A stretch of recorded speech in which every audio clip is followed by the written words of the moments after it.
നമസ്കാരം, ഞാൻ മത്തായി. ചീരയിലയിൽ ഒരു പരിപ്പുവടയാണ് ഇന്നത്തെ വീഡിയോയിൽ.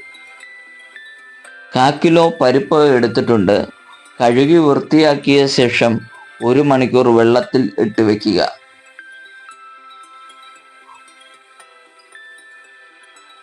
ഒരു മണിക്കൂറിന് ശേഷം അതിൽ നിന്ന് 3 സ്പൂൺ പരിപ്പ് എടുത്ത് മാറ്റി വെക്കുക.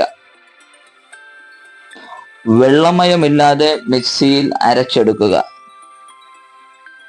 കുറച്ച് ചെറിയ തരികൾ കിടന്നാലും കുഴപ്പമില്ല. അരച്ചെടുത്ത പരിപ്പിലേക്ക് 15 കൊച്ചുള്ളി, 3 പച്ചമുളക്, 3 വറ്റൽമുളക് എന്നിവ അരിഞ്ഞത്, കറിവേപ്പില, 1 ഇഞ്ച് നീളമുള്ള ഇഞ്ചി ചെറുതായി അരിഞ്ഞത്, മാറ്റിവെച്ച പരിപ്പ്, ഉപ്പ് എന്നിവയിട്ട് കുഴച്ചെടുക്കുക.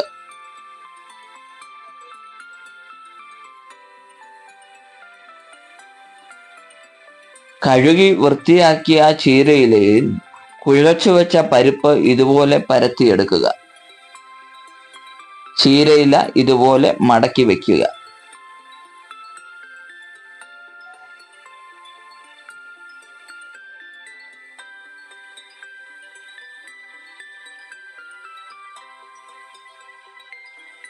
നല്ല തിളച്ച എണ്ണയിൽ അവ ഇട്ട് വറുത്തെടുക്കുക.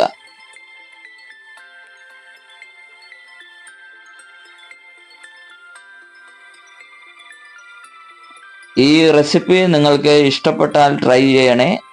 നിങ്ങളുടെ അഭിപ്രായങ്ങൾ കമൻറ്റ് ചെയ്യണേ. Thank you.